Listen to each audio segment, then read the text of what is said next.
Hey, what's up, guys? So naturally, I would put this at the bottom of the list and I would get to it when I can, but several of my members have been requesting it, including several subscribers, viewers, especially from my Go for Broke video of the 442nd Infantry Division, the Nisei.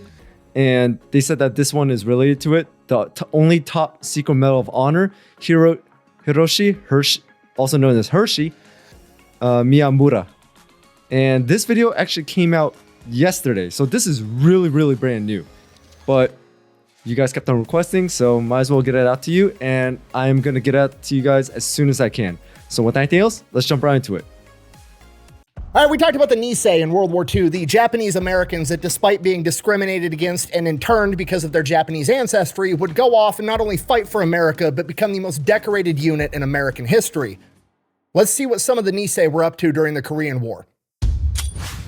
Today we're talking about Hiroshi Miyamura, aka Hershey, World War II veteran, Korean War veteran, Medal of Honor recipient, and to the best of my knowledge and research, the only man who's Medal of Honor veteran, Medal of Look how he's putting on that Medal of Honor. Well, then again, then he could fix it afterwards, but damn. Honor recipient, and to the best of my knowledge and research, the only man whose Medal of Honor was ever classified as top secret. And we're gonna get into why right after word from our sponsor. This video is brought to you by Element. Okay, look, you know what Element is. I know what Element is. They've been sponsoring like every other video for a year now. It's hydration mix. Doesn't have a bunch of bullshit in it. There's no sugar. There's no artificial dyes. It's just salt, magnesium, potassium, some natural flavoring, and a little bit of sweetener. That's it. You can get the sticks if you want to take them anywhere, or they have cans if you like carbonation. Okay, that's it. That's the whole pitch. Do you want not headaches and clear pee? Drink Element. Okay, the end. Contractually speaking, this ad has to be longer, so I have to keep going. Okay, so I'm gonna go ahead and tell you a story. Once upon a time, my wife complained about having headaches for, I don't know, like 15 years straight. About a month ago, I convinced her to start drinking an Element every single morning, and I haven't heard her bitch about having a headache in the past 3 weeks. It's been fantastic. So if you want to give Element a try, I'll have a link down below. When you use my link, you're gonna get a free sample pack with your order.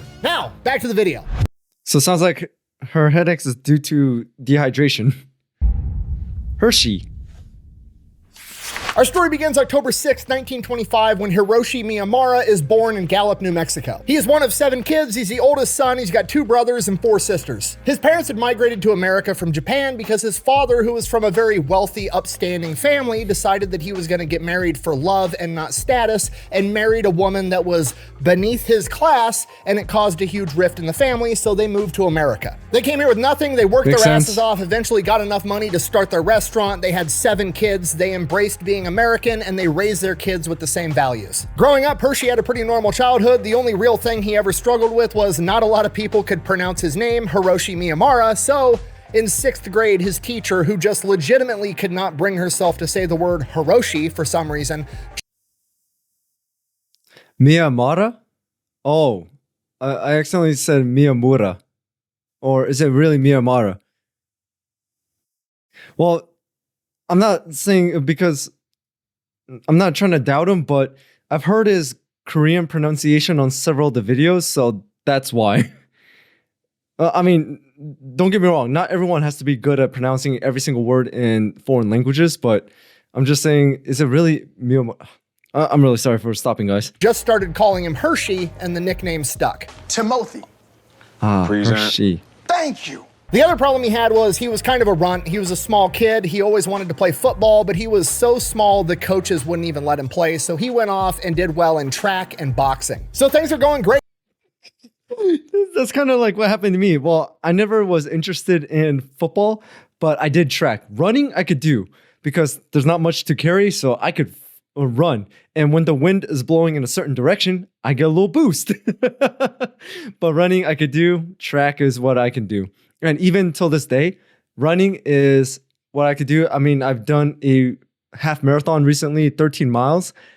But when it comes to strength, I'm still trying to build that. I'm more of a lean build, but I'm still trying to build more muscle and strength. But running, I've been doing that most of my life, so that's a little bit easier. His family migrated here from Japan. They started a business. They worked their asses off. They're raising successful kids. They're achieving the American dream. But then when he's in high school, Japan attacks Pearl Harbor. And then pretty much immediately FDR steps in or wheels in and issues Executive Order 9066. Execute Order 66. I can't believe this slipped my mind. The Japanese internment camp.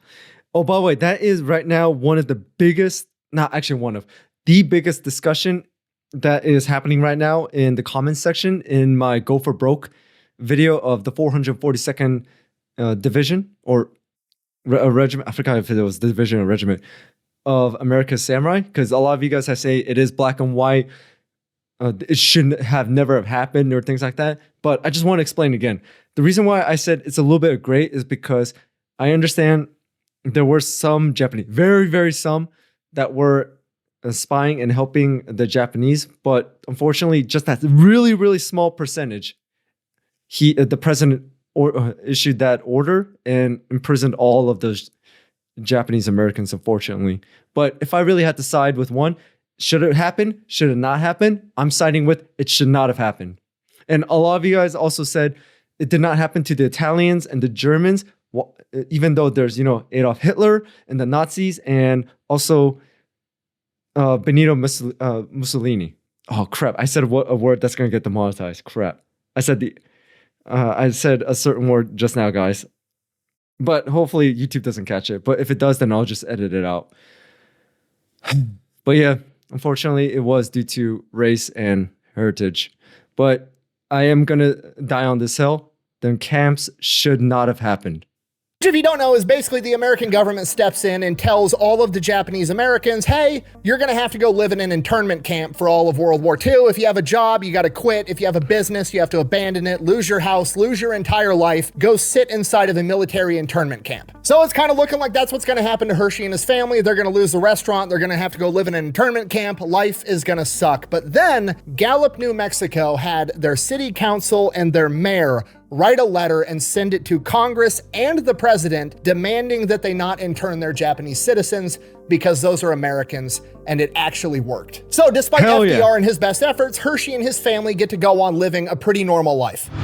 Buh, you always badmouth FDR. He's one of the greatest presidents in American history. Buh. No, he isn't. He's literally the closest thing America's ever had to a dictator, okay? He's the only president to serve more than 2 terms. He served 4 terms and had to die to get removed from office, just like a dictator. In 1933, he forcefully confiscates all of America's gold at $20 an ounce, and then in 1934, after he's confiscated all the gold, they passed the Gold Reserve Act saying that gold is now worth $35 an ounce. He interned hundreds of thousands of Japanese, German, and Italian Americans with no due process. During the Great Depression, he ordered farmers to burn their crops while people were starving so that he could artificially inflate the crop value. Because, that's good for the economy. Who cares if people are starving? And then when the Supreme Court stepped in and said that that was unconstitutional, he turned around and threatened to pack the Supreme Court if they didn't pass his policies.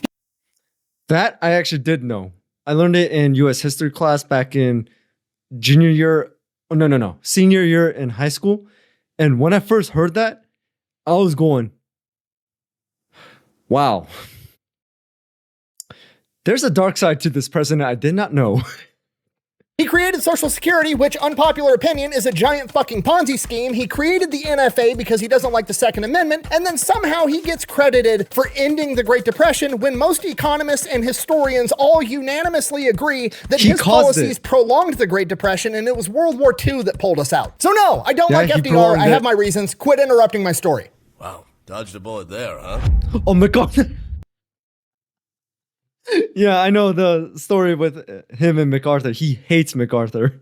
And I know a lot of you guys hate him too. You guys said it in the comments section in the Chosen Reservoir. Anyways, Hershey goes on, graduates high school, and immediately tries to enlist in the United States military because that's what everybody's doing. He's an American. He wants to go off and fight for his country just like everybody else. So that's what he does. In 1942, he goes off and tries to enlist in the United States military, and they inform him that he is classified as 4C, which means he is an enemy alien and he is not allowed to serve in the United States military. So that kind of sucks. But then, like a year later, he receives a draft notice. What Hershey didn't know is while he was being classified as an enemy alien, the United States Army was working on propping up the 442nd Infantry, which was a segregated unit that was almost exclusively made for the Japanese Americans that had been born in America, also known as the Nisei. I did a whole video on it, but if you haven't seen it, basically these guys would go on to prove not only are they 100% Americans, they're some of the biggest badasses to ever walk the face of the earth because they went on to be one of, if not the most decorated combat units in American history. If you guys are new to the channel, I did do that video, Go for Broke, and the 442nd, it is on the channel. Just letting you know, and I'm actually going to put it in the end card at the end of this video. So if you guys don't want to go scavenging on a scavenging hunt for that video, I am going to put it at the end of this video into the end card. So that way you guys can just go straight into it. And now that that's up and running, they could use him. So Hershey officially gets inducted into the United States Army on January 13th, 1944. He goes off, does basic training in Florida. He is then sent to Camp Shelby in Mississippi for advanced infantry training. After that, they're getting ready to go to war. He's kind of excited. They pull him into a room. They interrogate him, trying to make sure, one last check to make sure he's not a spy or a traitor of some kind. During that interrogation, he said, and I quote, "I don't consider myself a Japanese from Japan. I classify myself as an American from New Mexico." Yeah, I would say the same thing. I don't classify myself as a Korean from South Korea. I classify myself as an American from Folsom, California, even though I was born in Seattle, Washington. But yes, I was born and raised in America. I do love this country. I love it so much that's actually one of the main reasons I actually joined up the military. I mean, sure, it was family influence and also trying to better myself. But if I have to take main reasons, defending my country is actually one of them. And I would do it. And if this question actually did come up, someone did ask me, if Korea and the United States went to war with one another, who do you side with? I'm siding with the Americans.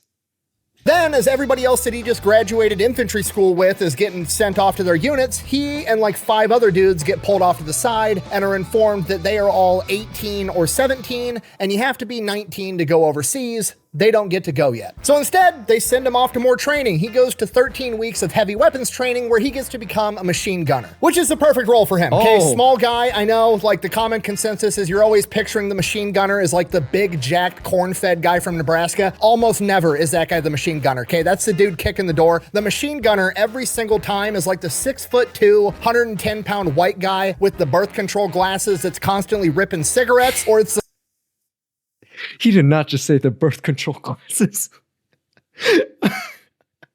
Oh my God. He's a machine gunner? Oh yeah, he's definitely getting the Medal of Honor, because machine gunners that got the Medal of Honor, Sergeant Major Dan Daly, Gunner Sergeant John Basilone. I'm starting to see a pattern here.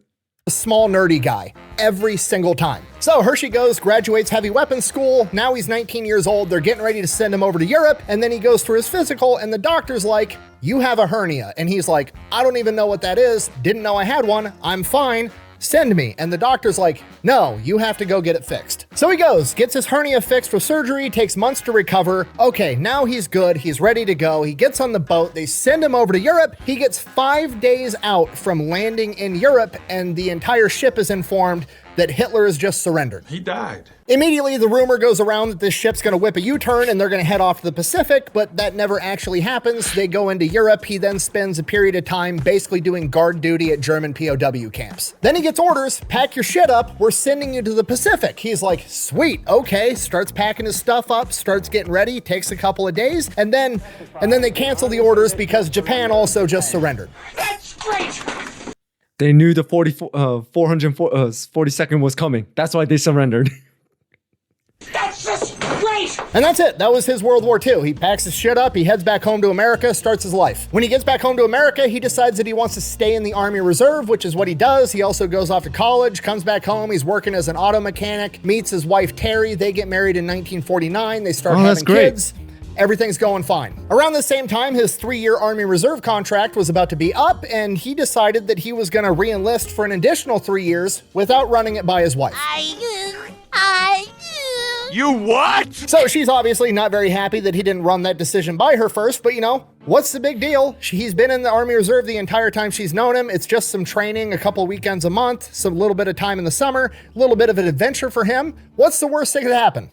That was exactly what was going through my mind. And next thing you know, you're going that way to a combat zone.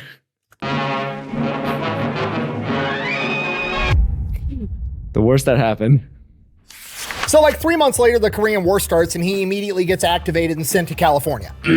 Obviously, Terry, his wife, is upset. He's like, babe, it's not that big of a deal. I have experience. I was in World War II. I've been doing this for years. They're probably sending me to California to just train new recruits. I'll be safe. It'll be fine. Is that so? Then his orders get changed. He's still going to California, but only after he goes to Fort Hood, Texas for a 9-week refresher course on infantry tactics.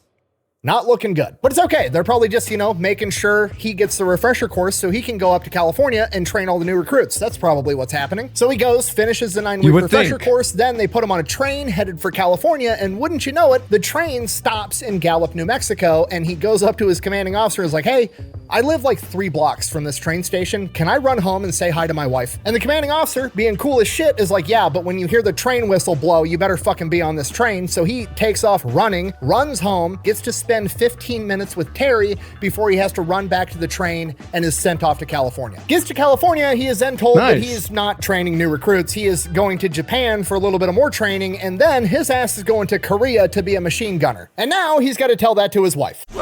So he gets attached to the 3rd Infantry, gets shipped off to Japan. He's training with his unit, and while he's there, he meets another machine gun section leader, a sergeant by the name of Joe Anello, and they become best friends. They finish up training, they get shipped off to Korea, and they go straight into combat. First time Hershey sees combat, he's ordered to take his machine gun section up onto a ridge that's overlooking the Yalu River. Once he gets up, they're ordered to dig in and hold that line as long as they possibly can. It's 18 guys, Hershey included, and they are dug in on this ridge overlooking this river, and across the river, he can just see hundreds of enemy tents. This is their whole staging area, and this river is where they got to try to hold this line. That night at midnight, they hear a bunch of bugle calls going off and what he describes as trash can lids being smacked together before hundreds of wet commies just come storming up this ridge trying to get him and his guys. Hershey and his guys just get completely overwhelmed by the sheer number of enemies coming at them. He's only got 18 dudes, including himself, and they are sending hundreds his way. They're able to get some air support. They're able to hold it for a little while, but eventually they get overrun and their own air support starts strafing their position as well, at which point he has to call it and issues a retreat. He never did get to find out why they started strafing his position, whether they thought he was completely overrun, because he definitely didn't call for them to attack his position, but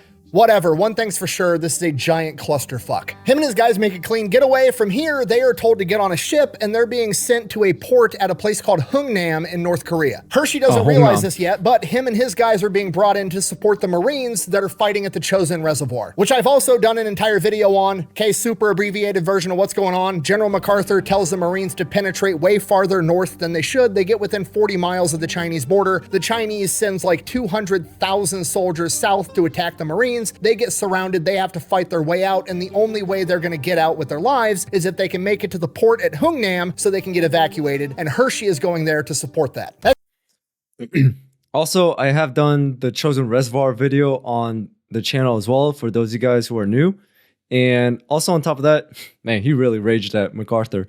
So in a way, this is kind of like a part 2 of that video, just like another side story of that event as well. And I'm really looking forward to it. And also, basically, this is kind of like the underdog story in a manner of speaking, because he has mentioned 2 videos I've already seen, the 442nd and also the Chosen Reservoir. So now it's like that story within a story, kind of like the event that happened that is just that went untold and now it's being revealed. It's kind of like one of those. I'm sorry if I explained it poorly. That's exactly what happens. Hershey and the 3rd Infantry show up. They set up a perimeter around Hungnam. They get the Marines in there. They get the Marines loaded on ships. They get the civilians loaded on ships. Everybody's crammed in there like sardines. Hershey and his guys board one of the last ships out, and then they blow up the entire city on their way out to deprive the enemy of nice things. Look at that, huh? I'll cover you.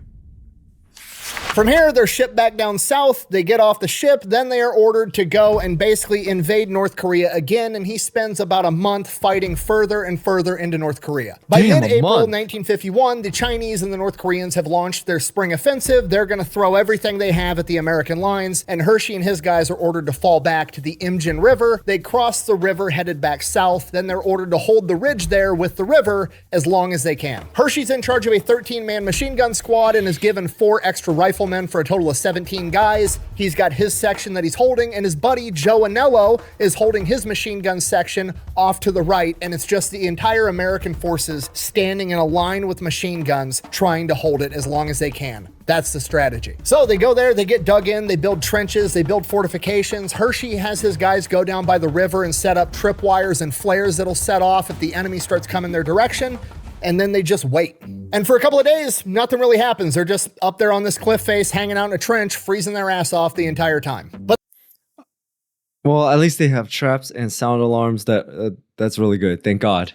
Then, around midnight on April 24th, 1951, he hears it again. Bugles, trash can lids, yelling, and he's like, fucking here we go. A couple minutes after that, the Chinese hit the trip flares, light up the battlefield, and Hershey issues the order to light them up. And within a couple of minutes, his machine gunner looks at Hershey and says, it's too hot here, I'm gonna leave. And Hershey's like, what the fuck? And the dude just leaves. He abandons his post. So Hershey mans the gun himself by himself, which is a two-man job. He then proceeds to— Damn, bro, come on. So basically he's like, hell no, man, we can't win against this. And Hershey's like, oh yeah, watch me.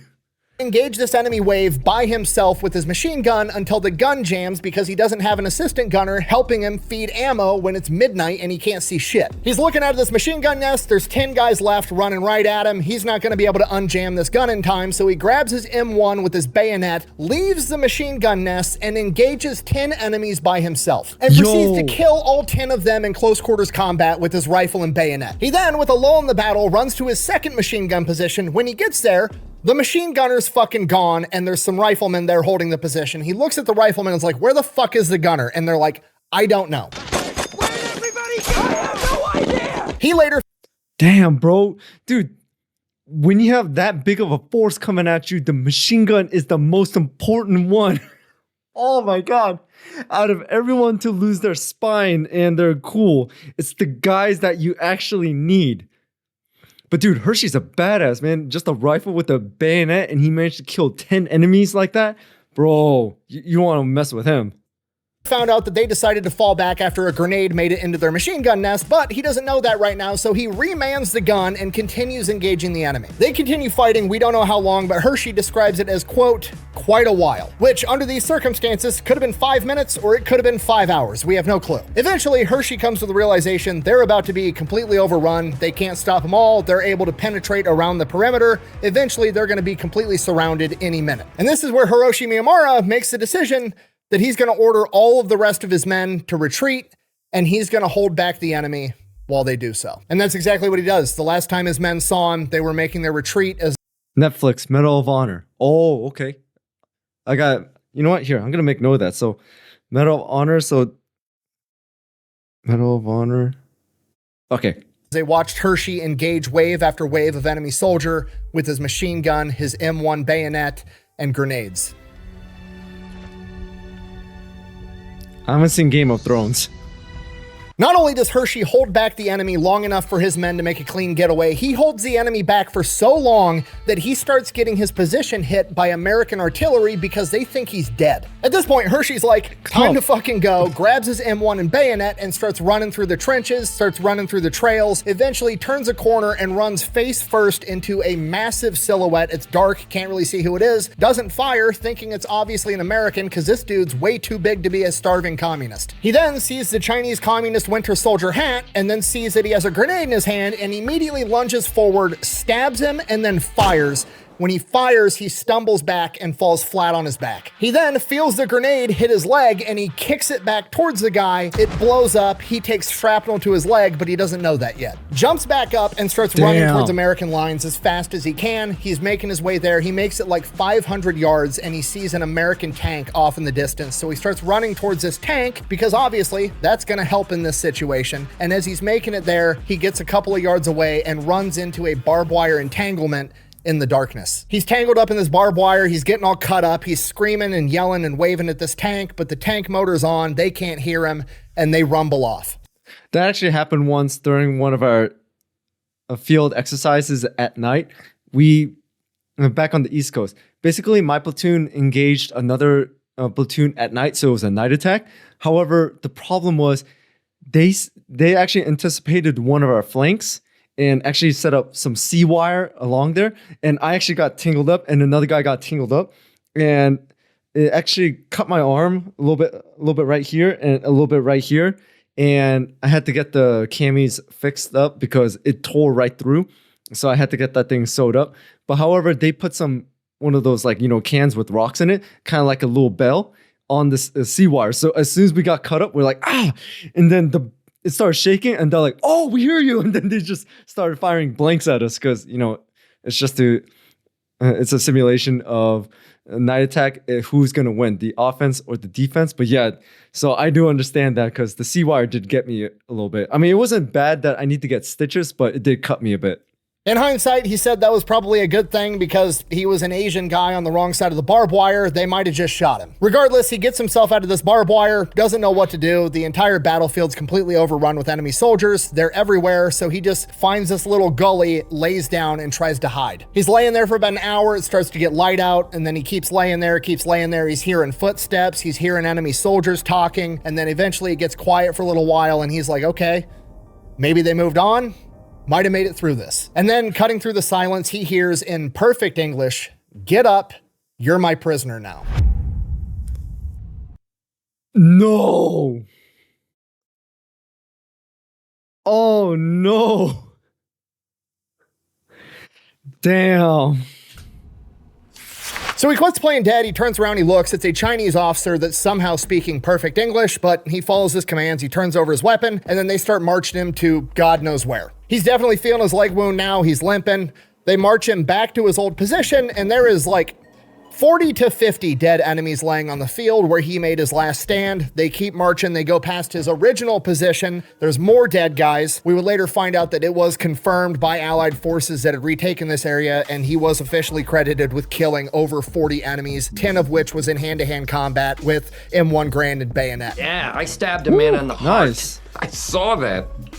Brick killed a guy. They keep going past those positions. They keep marching him further and further into enemy territory when they finally link up with another unit and they throw him in with 8 other POWs that are Americans, and everybody's wounded. And in that group of 8 other POWs, wouldn't you know it, one of them is Joe Anello, and he is jacked up. He's been shot in the legs. He's been hit with a grenade. He is not doing good. He can't even walk on his own. Hershey.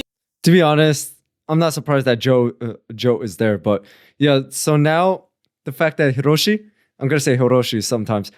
So now he can feel the shrapnel in his leg. That means the adrenaline has worn off. So now he's going to feel everything.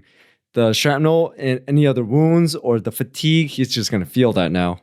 Even though he's also jacked up, starts giving first aid to all the other men the best he can with what little he has. And then after a while, the interpreter, nice. the Chinese guy that for some reason speaks perfect English, comes back up and says, hey, here's the deal. We don't have enough prisoners to send you guys back to an actual POW camp yet, so you're just going to follow our infantry until we capture more prisoners, and then once we have enough, we'll send you marching back to a POW camp in North Korea. So they do what they're told. It's the only thing they can do. They get up and they start following this enemy infantry battalion as they try to penetrate further into American territory. The problem is, Joe Anello, his best friend, can't walk, so Hershey carries him for 10 miles. Obviously, carrying another grown man for 10 miles is a task in that of itself, but doing it with a leg wound you also have is virtually impossible, and as much as Hershey tries, he just can't manage to keep up with the rest of the formation, and then eventually the interpreter comes back and tells him, leave him where he's at or I'm gonna shoot both of you.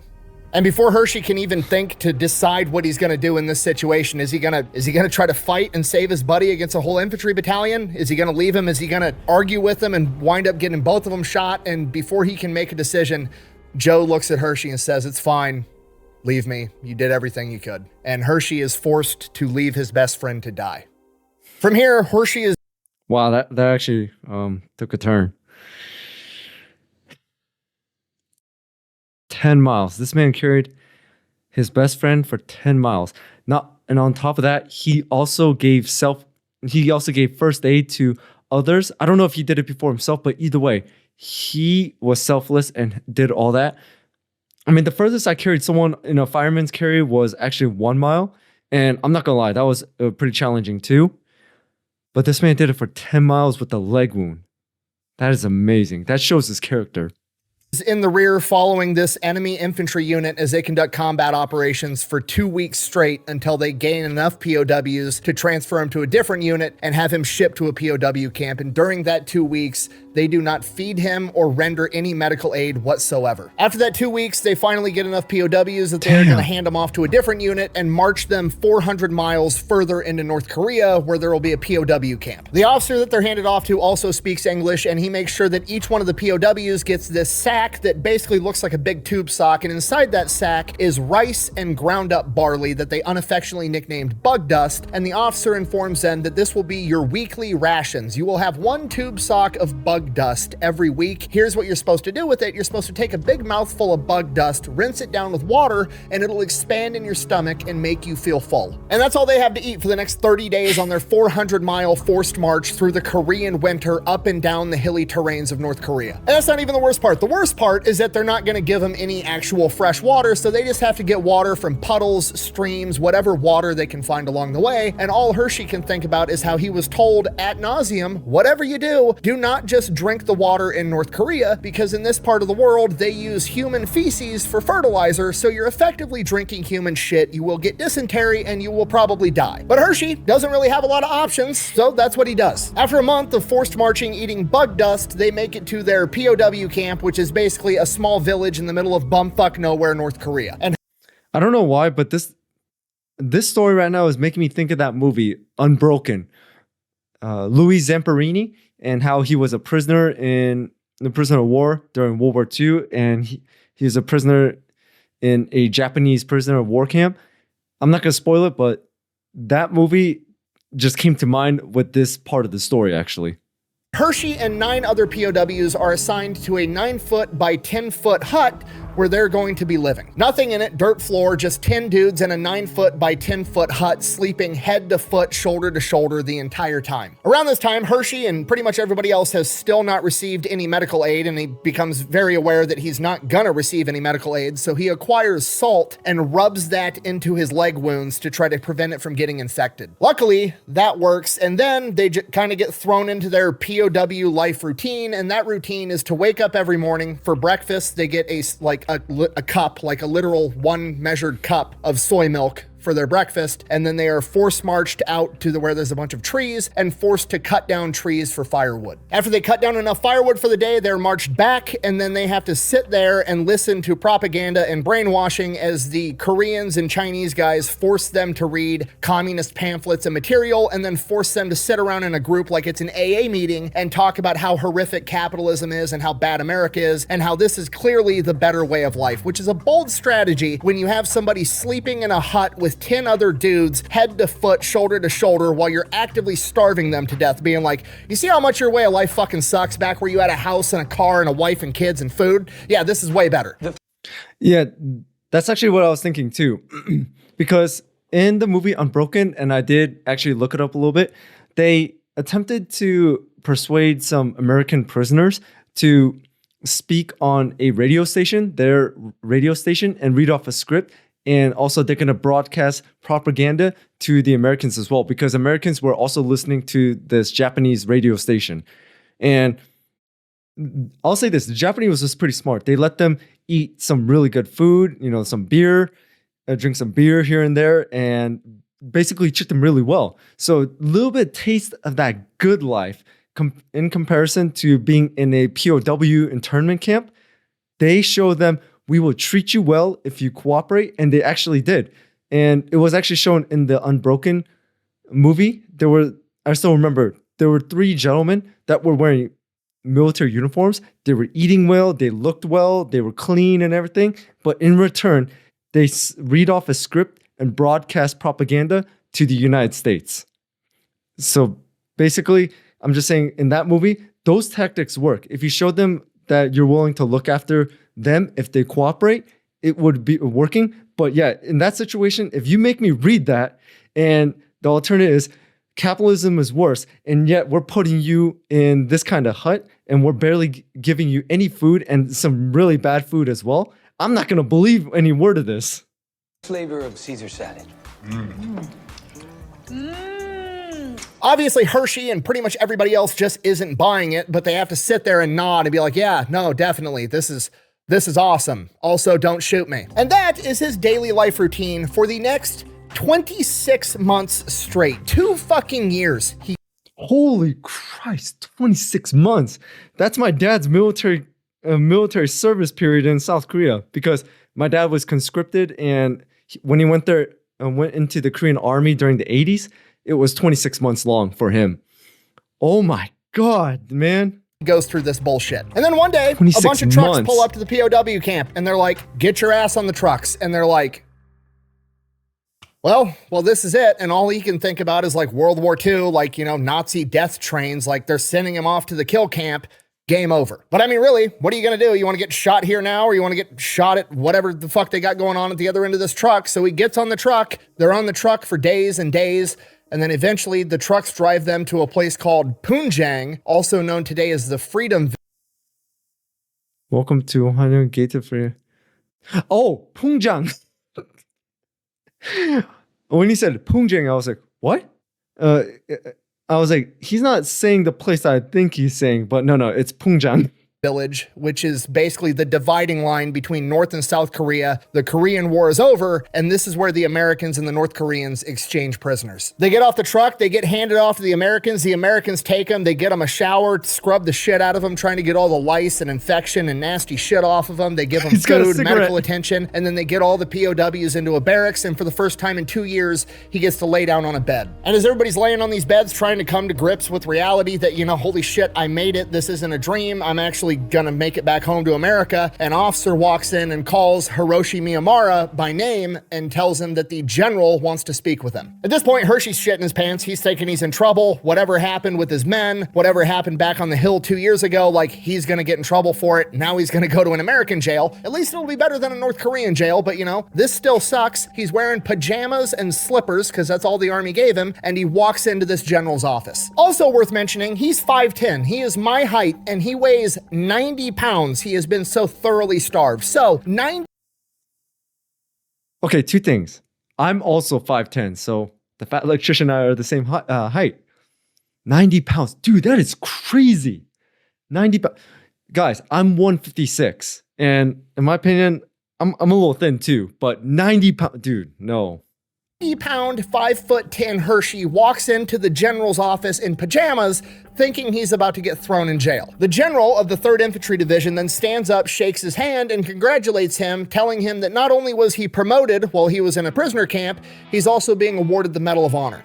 Technically, he's already received the Medal of Honor. It's done, it's set in stone, it's been approved, because the last time his men saw him, they told the chain of command that he was engaging overwhelming odds by himself so that they could escape. And when they went back to do the investigation, they found 40 to 50 dead enemies, all credited to Hershey, 10 of which were killed by bayonet. So technically, on paper, Hershey had already been awarded the Medal of Honor over a year ago, but they never recovered his body, so there was still a small chance that he was alive. So the American government issued the Medal of Honor, but classified it as top secret because they didn't want it to go out to the public, because if the Chinese communists found out that this badass dude named Hershey had killed 50 of their guys by himself, they probably would have killed him in his captivity, so it was classified. Hershey. Oh, okay, now that explains a little bit more, because I was thinking, like, why on God's earth would they classify a Medal of Honor? But that will explain it, because I still remember Louis Zamperini in the movie Unbroken. Since he was an Olympic athlete, he was kind of targeted a little bit more because of his celebrity status. I mean, that was shown in the movie. I'm not confirming that through outside sources or everything, but it was shown in the movie. He was targeted a little bit more for celebrity status because, hey, come on, man. He's going to get a lot more attention for that. He's shocked. I mean, he's happy, but he's shocked. He doesn't feel like he deserves the Medal of Honor. In his own words, he was just doing his duty. He didn't think he did anything special. Modest as always. From here, his family's notified that he survived and he's going to make it home. He's then rushed back to America on a ship, and it is arranged for him to be the first one to walk down the gangplank of the ship to a crowd of cheering people and his family. He gets formally awarded the Medal of Honor by President Eisenhower. He goes back home to Gallup, New Mexico. They throw a parade. He's a local hero. He finds out that his own town, the same town that was awesome enough to demand the US government not throw his family in an internment camp, also raised over $3,800 in the 1950s to give to him to help start his life back up after being in captivity for over 2 years. And from here, he just gets to go back to a normal life. He applies for a job at the local army depot. They never get back to him, so he takes a job working at an auto parts store in Gallup, New Mexico. And that's it. He gets to live happily ever after. He's back with Terry. His dad's still around. They end up having 3 kids together. He's raising the kids. He's achieved the American dream, the same American dream that he fought for. But then something amazing happens, because 5 years later, 7 years after he had been captured on the battlefield, he's at the auto parts store stocking a shelf, and he turns around and comes eye to eye with Joe Anello. Yo! His buddy survived? Oh my God, that is amazing. And he turns paper white and just says, "You're dead." And Joe says, "No, I'm not. Thanks to you." And he then tells Hershey that he survived in the wilderness right where Hershey was forced to leave him for 10 days until American forces came back and found him. Dude, and he survived. He's tearing up. Joe and Hershey then remained best friends for the rest of their lives, and everybody actually got to live happily ever after for once. Thank you for watching. Best way to support the channel is go buy some merch, maybe drink some Echelon. Links for all that's over at thefatelectrician.com. Quack bang, out. That is amazing. The coolest part for me with these videos is that I've done so many now, I'm really starting to see a lot of overlap in them. Like, it's really cool to know so much about the Chosen Reservoir and about the 442nd Infantry Division, and then I learn about somebody incredible like Hiroshi Miyamura, and he just has these cool cameos throughout these major events in histories. Like, he's got a cameo with one of the coolest units in American history, and then he's got a cameo with one of the greatest battles the Marine Corps ever fought, and then he rises and has his moment in history, and I don't know. That's just the cool part to me, the overlap. See you guys later.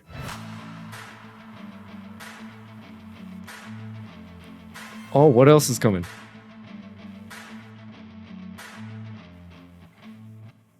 Events are There it going to is. happen in your life. You don't know why, and you wonder why it happened that way. But eventually, down the road, you're going to find out why it happened that way. And that's usually for the better. I try to pass on that don't worry about events that you have no control over, because eventually it will work out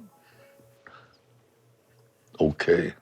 I really like those moments where Fat Electrician also adds at the end words from the actual people, and it is amazing. But you could definitely tell that he tried to hold back the tears at the end when he mentioned that Joe was alive. Bro, that was one part of the story I did not expect, and it is actually one of the best part of the stories. The fact that he made the most difficult decision to leave his best friend on the side of the road, but he made it. Reuniting with that friend is actually amazing.